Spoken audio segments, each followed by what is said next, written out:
Olá novamente, pessoal. O vídeo de hoje traz um problema de malha de controle de realimentação. É uma malha genérica, sem grandes representações físicas nem do processo e nem detalhes a respeito de itens a não ser o controlador, mas vai servir para a gente trabalhar com as equações de projeto de malhas de realimentação. Então o enunciado nos diz: o sistema de controle abaixo apresenta um controlador PID. Letra A. Para a malha fechada, obtenha equações para o tempo característico tal e para o fator de amortecimento zeta, em termos dos parâmetros k, tal d, tal i e tal 1. B. Calcule zeta para k igual a 0,5 e para k igual a 2. Letra C. Obtenha valores limites para zeta e tal para quando k tende ao infinito. Letra D. Esboce a curva de C versus T para uma perturbação degrau unitário em U quando k é igual a 0,5 e 2. Letra E. Para ambos os casos no item D, determine valores máximos de C e os tempos em que os mesmos acontecem. Então, são essas alternativas que nós vamos trabalhar aí ao longo dos próximos slides. Então, eu vou resgatar aí a nossa malha para servir de referência para os nossos cálculos e para estimar a relação entre a variável controlada e a variável U, que é o problema que eu vou dar atenção neste caso, uma vez que depois a análise nos pede como é que a variável C responde a uma perturbação degrau em U.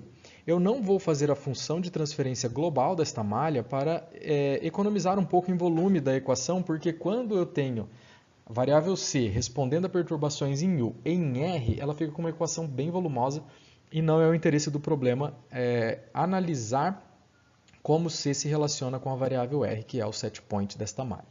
Então, para isso, eu preciso resgatar o conceito de função de transferência de malhas de realimentação, no caso, uma realimentação negativa.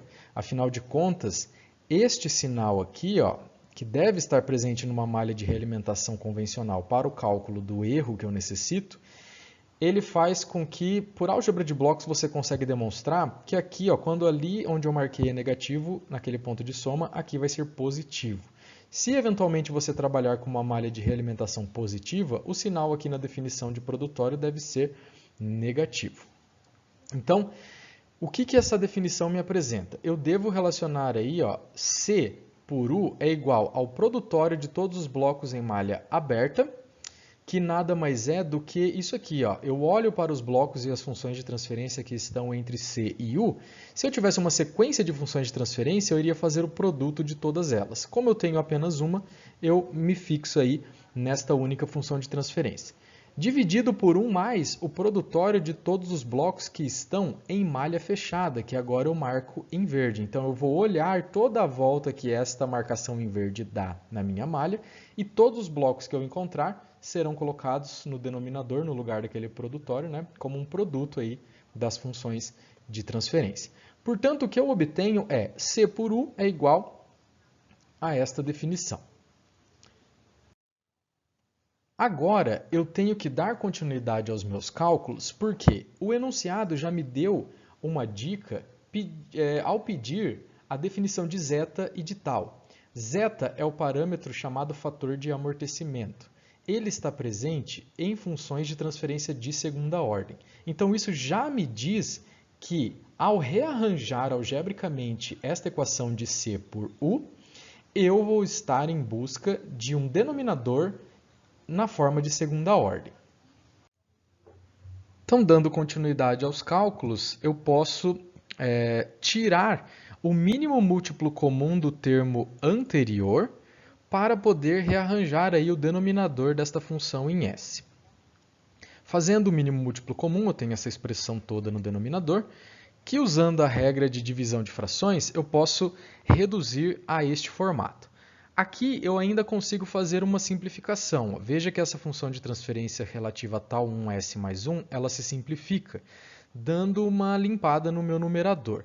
Observando o denominador desta função de transferência, você já consegue observar que surgirão termos quadráticos em S, o que me confirma que o denominador será de segunda ordem. Então, eu posso continuar as minhas simplificações, Agora, agrupando todo mundo que contém S quadrado, colocando S quadrado em evidência, todo mundo que contém S, e aqui sobra a constante K. Mas esta ainda não é a forma padrão de segunda ordem. Lembrando que para que eu escreva funções de transferência na forma padrão de primeira ou de segunda ordem, eu preciso que no termo constante, que é desprovido de S, não sobre nada além do número 1. Portanto, como próxima etapa, para sobrar 1 justamente neste termo aqui, eu vou dividir o numerador e o denominador desta função pela própria constante k, pelo meu ganho do controlador.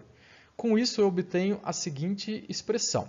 Agora sim, observem que o número 1 sobrou aqui, né? Então, eu já posso discutir toda esta função em S em termos da forma padrão de segunda ordem. Então, para ficar mais fácil, eu vou relembrar a função de segunda ordem em sua forma padrão. Agora, basta que a gente olhe os termos contidos ali dentro e compare com os parâmetros que eu desejo calcular. Comparando, então, a forma padrão de segunda ordem com a nossa função do problema, eu tenho que tal ao quadrado é dado por esta expressão. Portanto, tal é dado por raiz de tal i vezes tal 1 mais tal dk dividido por k. Da mesma forma, eu comparo os termos que possuem S com a expressão 2 zeta tal. E isso no meu problema é igual a tal i vezes 1 mais k sobre k. Então, eu consigo fazer a seguinte simplificação, mas não é interessante que você deixe em função de tal. Você tem agora uma expressão para tal. Nem que você tenha que trabalhar um pouco mais nas simplificações, mas é muito importante você eliminar aí qualquer parâmetro em termos das suas definições que dependem apenas das constantes originais aí do problema. Então, eu vou conduzir mais simplificações substituindo tal e um rearranjo e algumas simplificações, principalmente no termo tal i, que aqui está dentro da raiz com este tal i que está no meu numerador. E também este k ele está na raiz, eu posso fazer uma simplificação com este k que está aqui fora. Então, fazendo esta regra de potenciação aí na simplificação, eu posso escrever nesta forma reduzida aqui e acabei de determinar a expressão para zeta. Então, a letra A fica respondida. Essas são as duas expressões em termos de tal 1, tal d, tal i e k. Como próxima etapa, eu vou agora considerar os valores sugeridos pelo problema para tal i, tal d e tal 1 e vou considerar aí k igual a 0,5 para o meu primeiro cálculo. Então, eu vou na expressão de zeta, substituo os valores conhecidos para calcular zeta para o primeiro caso igual a 0,671.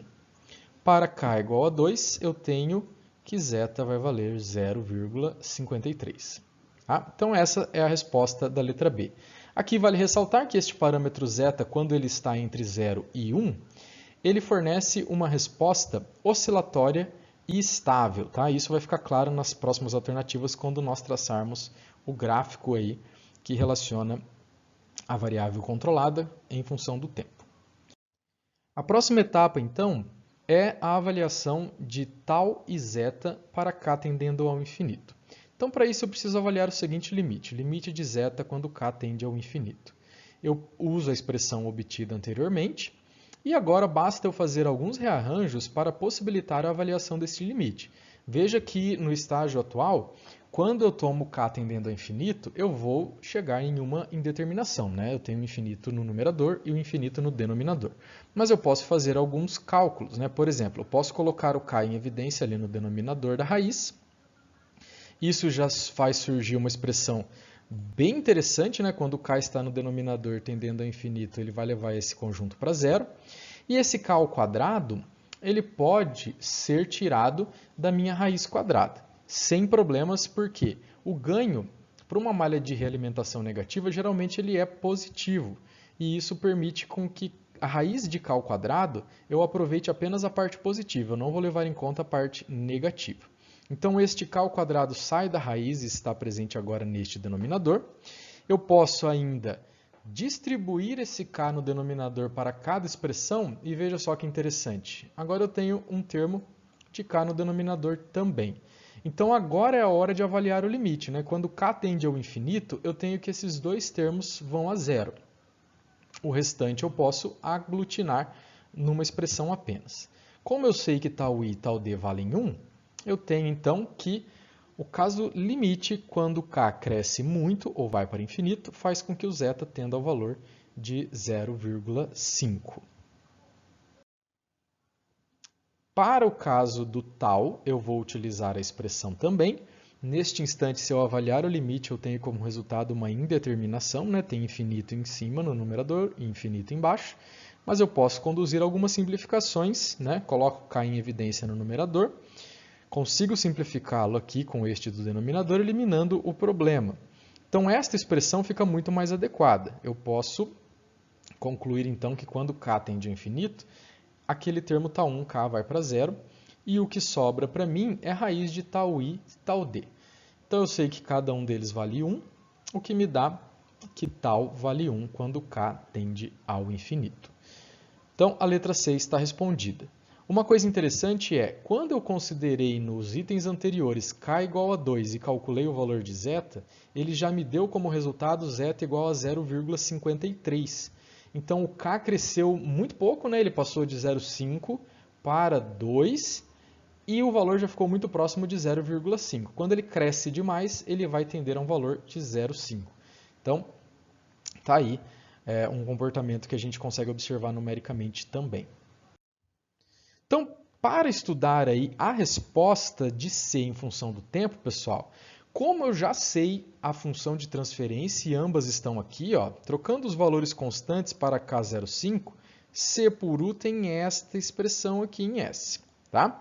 E K igual a 2 vai resultar nesta expressão em S aqui. Certo? Como agora o meu problema se reduz a apenas construir o gráfico da resposta à perturbação degrau U, então eu consigo fazer como eu mostrei em vídeos anteriores. Eu pego uma malha muito simples lá no aplicativo XCOS do Scilab, em que faz com que uma perturbação degrau unitário passe pela função de transferência que eu desejo e depois ele vai ser plotado aí num gráfico. O mesmo acontece para o caso de k igual a 2. Então eu fiz de maneira bem simplificada. Aqui eu não construí uma malha de realimentação. Pretendo abordar malhas de realimentação no Scilab num vídeo próprio de análise no software, mas para nós serve muito bem um gráfico de resposta tradicional, convencional. Então, com isso, eu consegui analisar duas curvas para k igual a 0,5 e k igual a 2 no mesmo gráfico por meio da concatenação desses resultados pelo meu bloco MUX. Então, aqui eu vou ter apenas uma janela com as duas curvas e vou apresentar isso no próximo slide. Vejam então que k igual a 2 fornece a curva em preto e k igual a 0,5 a curva em verde. Geralmente, em malhas de controle de realimentação, o aumento do ganho numa faixa em que a estabilidade é mantida, ele tende a melhorar o desempenho da malha. Então veja que a curva em preto ela salta muito menos do que a curva em verde, pelo aumento do ganho. Tá? As duas são oscilatórias e estáveis, característica presente para problemas com zeta entre 0 e 1, que é o caso deste problema. Então, este gráfico vai nos ajudar a descobrir o valor máximo de C e o tempo em que esse valor máximo acontece. Então, vejam, eu tenho aqui que para a curva em verde, ou seja, k igual a 0,5, no tempo de 2,52 unidades de tempo, porque o problema não forneceu em que unidades eu estou trabalhando, vai fornecer um valor máximo, ó, descrito aqui, de C, de 0,42. Então, esta é a primeira resposta.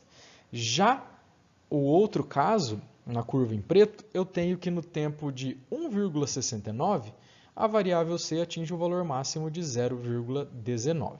Então, este gráfico, junto com estas marcações, respondem à letra D e E, que tratava da construção ou esboço do gráfico de resposta e a determinação dos valores máximos para a variável controlada e os tempos nos quais esses valores acontecem. Então está aí, pessoal. Este é um exemplo clássico de projeto de malhas de controle usando as regras provenientes de álgebra de blocos, mas que podem se tornar regras práticas depois para uso mais recorrente. E análise de respostas aí demonstrando variação de parâmetros do controlador. Vejam que o ganho é o único parâmetro aí analisado de forma mais concreta e tem uma intuição bem interessante de que para esse problema o aumento do ganho melhora aí o desempenho da malha, diminui valores máximos atingidos e a malha continua funcionando com um desempenho melhorado. Então espero que vocês tenham aproveitado as discussões deste problema. Espero que este tipo de exemplo ajude na solução de novos exemplos de malhas de realimentação. E eu fico por aqui. Até a próxima!